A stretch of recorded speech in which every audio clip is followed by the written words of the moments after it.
Hello and welcome to the Thoughtful Realtor podcast. This is a podcast where we sit down for insights, stories, and conversations about all things real estate, running a real estate team here in California, and how we find our ways as leaders and business partners. I'm Kenny Gong, one of the founders and partners of Willamore Real Estate. And for today's episode, I am interviewing Vanessa Gamp. Hello, Vanessa. Hello, hello. I'm very excited to be here, Kenny. And Vanessa is an anomaly in so many ways. This better be good. Make this good. Because Vanessa is a sixth generation San Franciscan. I am. And the current president of SFAR. Also true. A director of California Association of Realtors. Mm-hmm. Oh, and SFAR being the San Francisco Association of Realtors. Right. And also the first Black woman president. Yes, that's of true. The association. That is correct. And as well as just a regular old member of the San Francisco Association of Realtors Board of Directors. I am. I sit on the board. That's right. Yep. And we both were some of the founding members of SFAR's Diversity, Equity, and Inclusion Committee. Vanessa has also been a Project Open Hand volunteer and also in years past, the president of the San Francisco Women's Council of Realtors. Absolutely. So WCR, we love.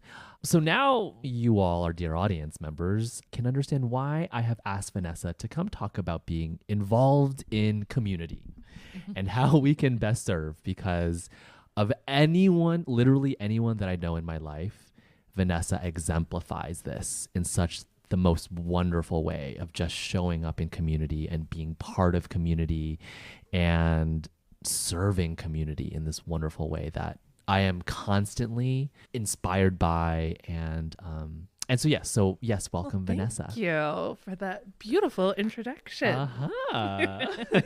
So very involved in San Francisco real estate. But before we get there, let's talk about these deep ties, 6 generations of San Francisco ties. So can you tell us a little bit more about your roots? Yeah, sure. And your history. So my deep connection to San Francisco comes from my mother's side of the family. Mm-hmm. And so my great, I don't remember how many times great-grandfather, he actually came in 1849 for the gold rush. Wow. And struck it rich and bought a bunch of land. Obviously lost the fortune, which is why I'm now working instead of living off my gold rush family money.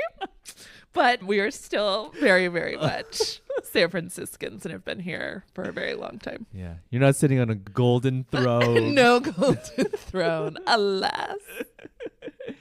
Tell us a little bit about an experience or moment when you felt truly, truly part of the San Francisco community and like the history of San Francisco. Oh, for me, a lot of my deepest connections to the city came from my grandmother. So she and I were very, very close. Yeah. She lived to be 102. Wow. And so, for example, she would tell me these fun stories about growing up in the city. Yeah.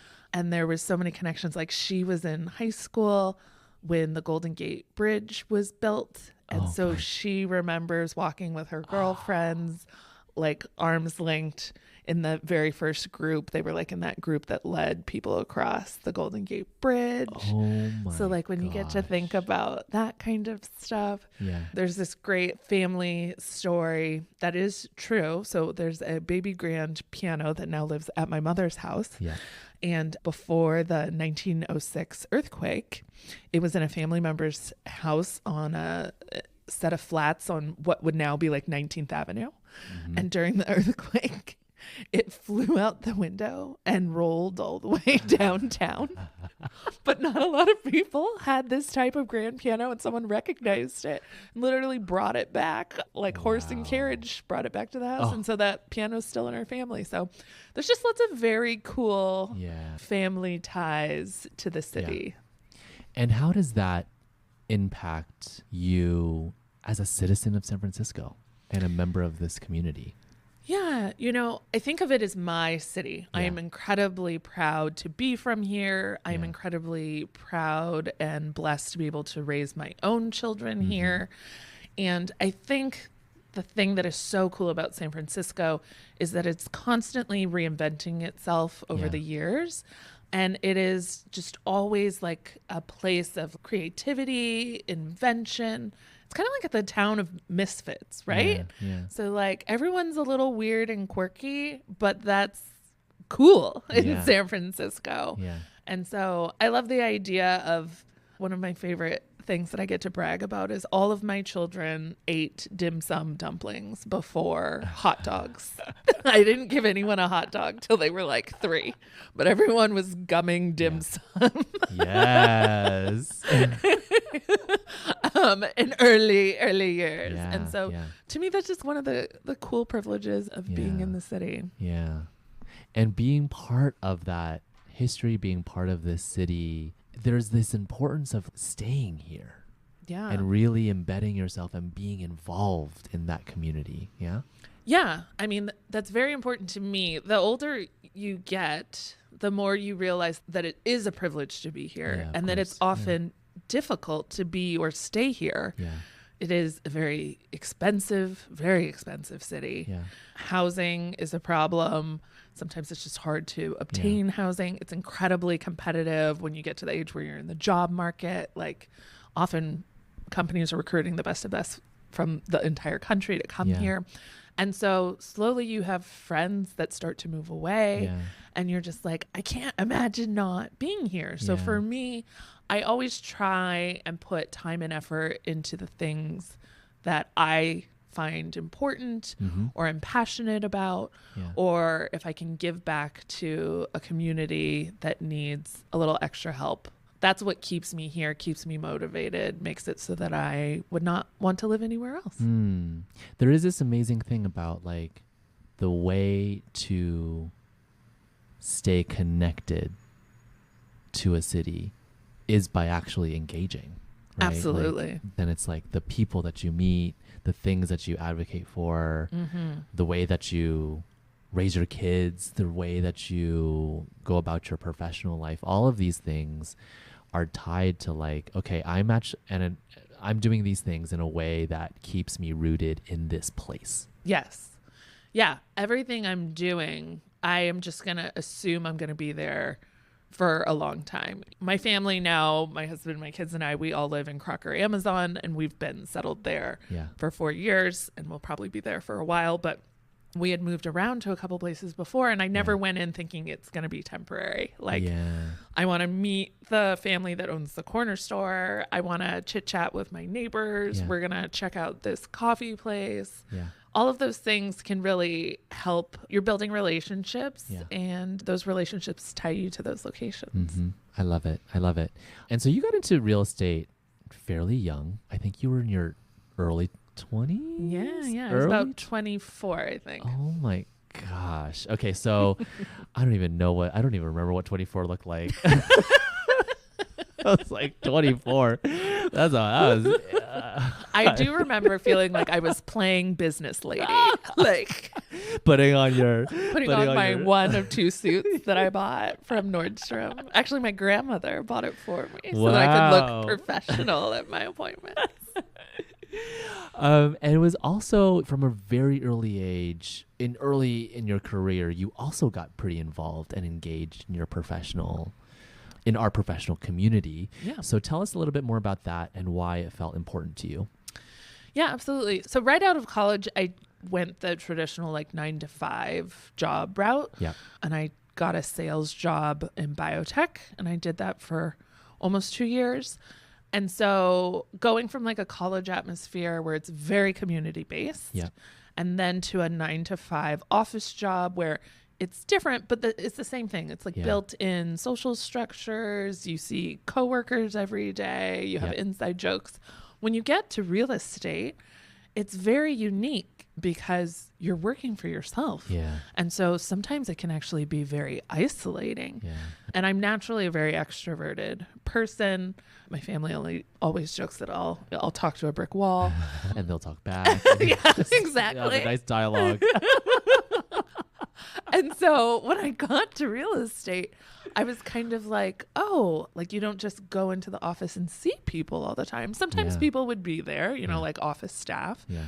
but it's not quite the same. And your Yeah. coworkers sometimes are your competition. Mm-hmm. And different people have different ways of handling that. Yeah. And so not everyone is collaborative.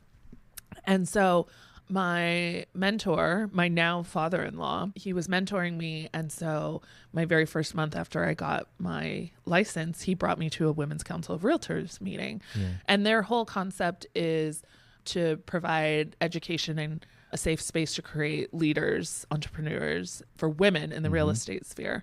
Because in real estate, it's actually one of the few areas where there's more women than men. Yeah. Who are practicing, but there are significantly more men in positions of leadership. Sure. Yeah. And so when I found that community, it was great because it had a huge mix of people. So people who had been in the business for decades, some people like me that were new. And I immediately found like a safe space where I could find education and collaboration. And also I could give back over the years that I was partnering with them. Yeah. It's incredible. I mean, and I think it's also, you learn so much about everything. Yeah. Being part of these groups. And it's always such a reminder that like, not only in our industry, but in life, everything is relationships. Absolutely. Connection. Absolutely. And, you know, one of the things that I always tell, so now I'm very comfortable in a boardroom. Yeah. I can run a meeting. Yeah. I understand the protocols. I understand, you know, general structure for committees and boards. But that was not always the case. Certainly not when I was 24, newly licensed, playing businesswoman in the suit my grandma bought me. Right. And so, you know, getting involved in this group, it was perfect because initially I could watch. So I could see how these meetings were being run. I could sit and see something I was not exposed to. I didn't go to business school. Yeah. I was a theater major. And so definitely helps with my public speaking. Doesn't help always in a boardroom. And so I could see these women who really knew their stuff. I could see the women I really like, oh, I want to emulate how she does things. So I really like how this is being done. And so when asked to take a leadership role, I remember being so surprised. Like, am I qualified to do this? I have no idea what I'm doing. And everyone was really supportive. And so I basically got to learn while growing and helping others all at the same time. And I wouldn't have had at all the same career path, I think, if I had just attended a few meetings and sat on the sidelines. It's jumping in, volunteering, helping that really changes things. Tell us more about that, because it really is this, it's showing up as a leader and a true, not just an attendee or not just a participant, showing up as a leader in these organizations or in whatever we're doing tends to open up the opportunity. Yeah. And so tell us a little bit more about what that looked like for you as a new agent. And then as you kind of grew in your career, how that also continued to kind of push you and propel you forward. Yeah. So the year that I started in business was 2008. Yeah. And for those of you who might not recall, that was the height of America's housing meltdown, the financial crisis, the low mortgages were crumbling apart. People were losing their homes. Everyone thought it was nuts to go into real estate. But I figured, I was like, hey, now is a really great time, because if I can survive now, I can pretty much handle anything. Yep. And if I can't, then I won't be too embarrassed. Everyone will be like, of course you weren't successful. Look at what is happening. And so right away, they asked if I would the Women's Council asked if I would hold this position called membership. And so I was like, well, what does this entail? Yeah. And they're like, well, we'd like you to promote the organization and try and get new members to join. Yeah. And I said, okay, no problem. So a reminder, I'm probably around 24, 25, depending on when this was happening. And I'm going to just estimate that probably the average member was probably in her mid 50s. Yes. So sometimes you just don't know what you don't know. Yeah. I wasn't afraid to try something new. And I was like, great, let's institute monthly happy hours. I'll just call around and find a place who Yeah. will give us a deal. And every month we just have a networking happy hour.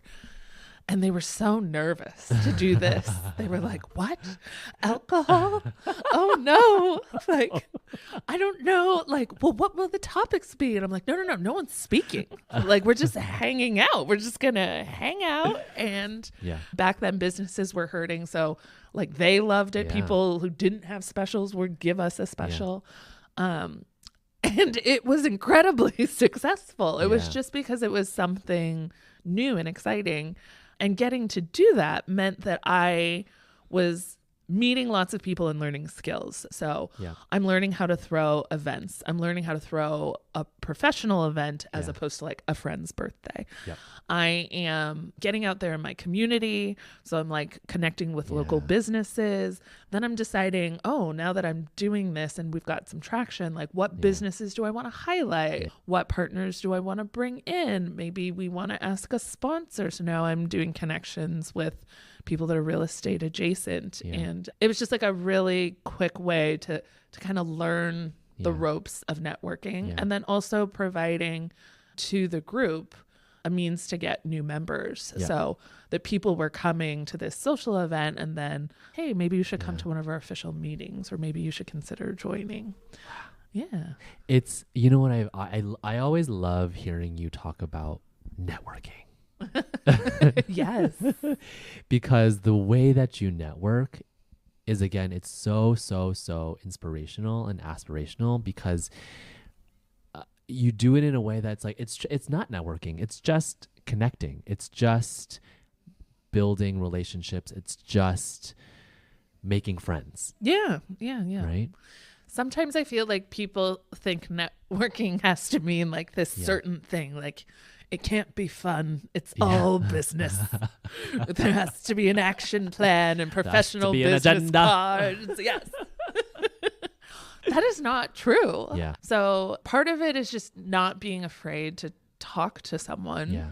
Even as a very extroverted person, sometimes if you walk into a room where you don't know anyone, maybe everyone's like really high performing, or Yeah. you're walking to a room full of, I don't know, politicians or local celebrities, like anyone can be intimidated. Yeah. And the key is just to find like that one person, to have a little connection, to have a conversation. To me, I always consider networking to genuinely being me meeting new people. Yeah. I don't have to have a secret agenda. Yeah. And sometimes networking can happen accidentally. Sure. So it doesn't matter what I'm doing. It can be a business event. It could be a friend's party. It can be something having to do with my kids. Yeah. My goal is usually to walk away with that event with Yeah. at least one person's number in my phone that I want to continue having a conversation with them later. Yeah. And once you do enough of that, you know, Yeah. that's really what you're doing. You're Yeah. networking, and then you can connect people. Yeah. So if you go into it honestly just wanting to connect with others, then you meet people from all walks of life. Yeah. And sometimes I'm like, all right, now I have a professional medium in my phone. True story. Whenever will I need this? I don't know. When will you not? I had somebody wanting to plan like an over-the-top bachelorette event Yes. and needing some entertainment. Actually, I know Tell you. a professional medium. Would that be of interest? Do you want to travel through different planes? Yeah, yeah. So you just become a connector, and Yeah. then so obviously this person is amazing. I'm not talking to them about real estate. I'm Yeah. interested in them, right? I'm going in that to learn about them. I really connected. I enjoyed them. We exchanged numbers. Yeah. And then, said, hey, sent a text like, hey, just a heads up. I shared your information with a group of girlfriends of mine. They might be Yeah. calling you. Yeah. If you go into it truly for the experience or for the other people, Yeah. people really, really Yeah. connect to that, and Yeah. then they want to do the same in return. So they want to call back and offer something to you. Yeah. There's also, what I also love about this is the impact. Because this conversation was, I love seeing how you have intentionally and unintentionally transformed and translated connection into impact. And of course, that impact could be on a spicy little bachelorette party, like the Yes. spiciest bachelorette party ever, or it could be on your business. Yeah. But what I also love is that the way that you have put yourself into positions that over the course of many, many years to connect with people and then turn those connections into impact. And so I love that you've done that for WCR in the past. You've certainly done it for SFAR. You've certainly done it in your capacity at the state level of our association of realtors. So I also now want to talk about Rise. Yeah. Rise. Tell the people about Rise. What's Rise? Yeah. So at our real estate association, we wanted to build a new type of mentorship program. And so we wanted it to specifically focus on helping newer agents, so 3 years or less in the business, who are BIPOC, so Black, Indigenous, people of color. Because while we live in a very diverse city, when you look at the makeup of our realtors, the people that are helping with real estate transactions, it's not nearly as diverse as our city is. And so we created a program that is partnered with a grant. So we fundraise every year. And so the agents get a financial grant for which they can spend however they want on their business. And in real estate, that can mean anything from like a website to gas money, right? You're driving clients around, gas money is part of your business.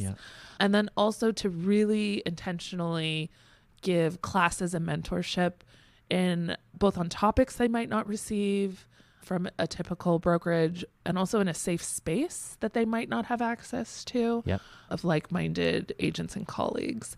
And so we're in our second year of doing that. And it has truly been such a pride and joy to have seen it grow. I know that I could not have been as successful as I am now if I did not have an over-the-top amazing mentor, my father-in-law. And he absolutely did things that most like mentors would not do. And so I'm only here because somebody provided me with extra help in different ways.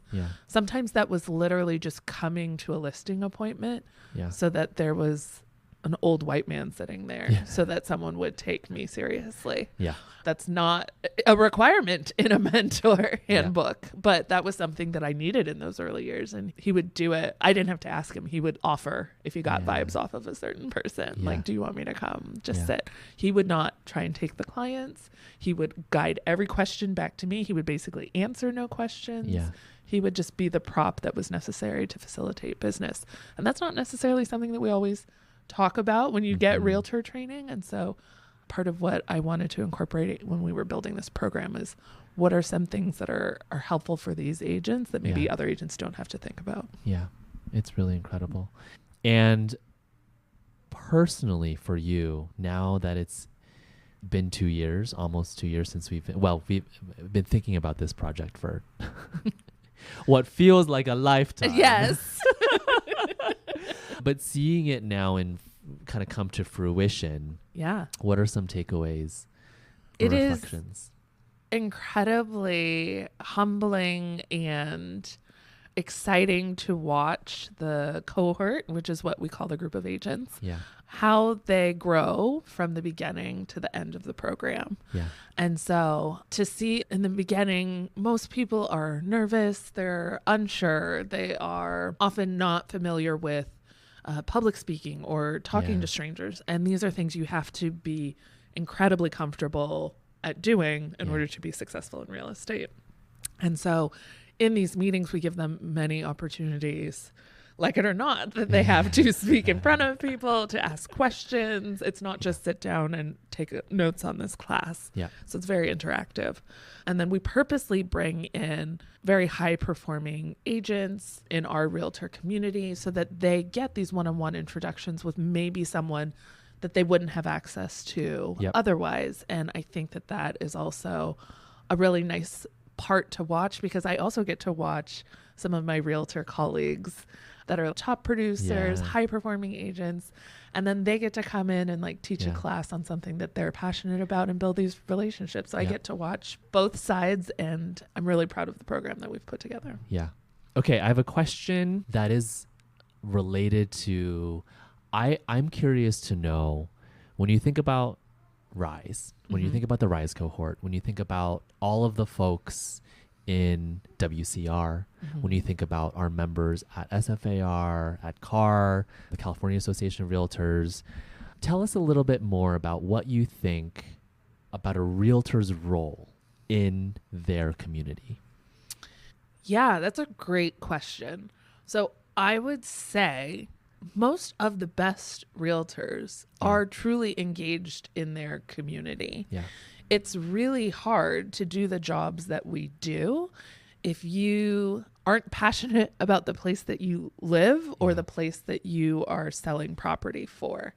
People can tell if you're talking and you don't love something or you're not a big fan of an area. They can tell that what you're saying isn't necessarily true. Yeah. And so finding something that you really love and are passionate about can really help with your career. I would say that most realtors where we are in the Bay Area, not all of them, but most of them focus on a certain city or a couple of cities like touching because real estate changes wildly county to county in the Bay Area.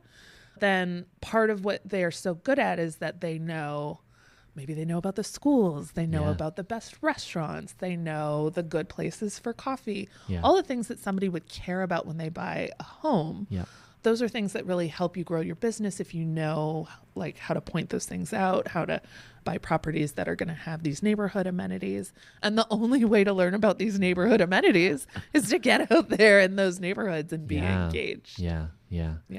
And I always have found it so amazing that our job is to, in many ways, help build a neighborhood. Yeah. Like we're actually literally doing what we can to put people into a neighborhood. Yes. And of course, a neighborhood is built off of the people that are living there. Absolutely. Yeah. I always say, and this is very true, although of course I work with many different people, but what I'm truly passionate about is keeping San Franciscans in San Francisco. So like I mentioned before, it can be a very expensive place to live. Yeah. And sometimes you can grow up here and housing situations can change. And then all of a sudden, oh my gosh, I don't know if I can afford to live here anymore. Yeah. And so one of the things that I'm so passionate about is if you love it here, you've been living here, you want to stay here. Yeah. What are all the programs that I can point you to that'll help keep you here? Yeah. What can we do to help pivot you into something that you can afford? Yeah. And sometimes the answer isn't like you need to buy right now. Sometimes it's like, great, I know this person who's renting out their in-law, let's get you in there so you can start saving up that money. Right. Like we're putting you on a 5-year plan. Yeah. So you get a great cheap rental and you can't just be attached immediately to the paycheck or the outcome. Right. I know that's how realtors are usually portrayed in movies and television, but the best of us out there, we are really there to support the person and we're in it for the long game. And so sometimes what is best is I'm telling someone, okay, you shouldn't sell this house, or you should absolutely rent for another few years, or I know you want this dreamy Instagram worthy house, but maybe we should buy this dump over here. Let's think about how much it's going to appreciate in 5 years. And then you can go buy that dreamy Instagram house. Yeah, I love it. And what are some things that you would say to encourage others to be more engaged in their communities? It could be specific to how would you encourage realtors to continue to engage, but it could also extend to anyone else. Yeah. Part of the reason that I'm in so much leadership is I'm a big proponent of if you don't like something, change it. Yeah. Don't complain about it. Actually go change it. Yep. Complaining is very easy. We can all complain. And it's not to say that I don't ever complain, but I generally, if I'm like, gosh, I loved this playground growing up. Yeah. It was fantastic. And now it's so torn up. I'm nervous about my kids getting tetanus on the play structure. Yeah. You know, write a letter to your What are you gonna do? supervisor. I've been in the city a long time. I now know several of my friends work at Park and Rec. Like, hey, who do I have to bug to get this on the list? Yeah. What do we need to do here to help? Yeah. Or even sometimes it's just, maybe I'm not going to change that playground, but I'm going to be at that playground with another parent. And I'll be like, hey, I don't love the blah, blah, blah here. Like, I've been trying to find another park. And they'll be like, oh, have you been to this and this around the corner? Yeah. So maybe I'm not going to fix that one park, but I'm engaging with a neighbor who's there. We have the same kind of issues. They're helping me with one thing. I'm helping them with something. Yep. That's just kind of how it all works. Yeah. Oh my gosh. Vanessa, I adore you for so many reasons. Aw, likewise, Kenny. And one of the things that I think, as I want to close out this conversation with, is to just share how deeply I appreciate how, yes, you embody this deep sense of connection to community, connection to people, connection to place. And also how what you're talking about is like, if you're upset with something, change it. And also because of that, opportunities will open up. And to see also you in these amazing leadership positions, impacting community, being a possibility model, right? Like that possibility model concept, I just always think of you about, right? Because you are someone who has taken leadership and done it and shown up and is now, you're having direct impact, but also the indirect impact of all of these people after you who are able to say, oh my gosh, well, you know about Vanessa, right? Like, Vanessa's story. Like, look what has happened when someone is so committed to being involved and engaged in their community and how that could lead them to these incredible places. Thank you. Thank you. You're welcome. You're welcome. Well, I've loved this conversation. Enlightening, thought-provoking. I love all my conversations with Vanessa, and I am very blessed that I get to have a lot of them. And of course, we can continue to talk about everything, but I just love this conversation about community and the importance of it. And Vanessa, where can folks find you? I am on Instagram. Yep. I'm going to tell my age now. I have not changed my handle since it was my AOL handle. You can search me on Instagram using my name, Vanessa Gamp. You will find my handle is Curly Girly, spelled with a K.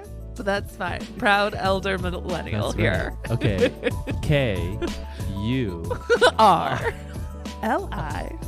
KURLIEEE. That's 3 E's. That's 3 E's. GIRLIE. It's easier to search my name, Vanessa Gamp.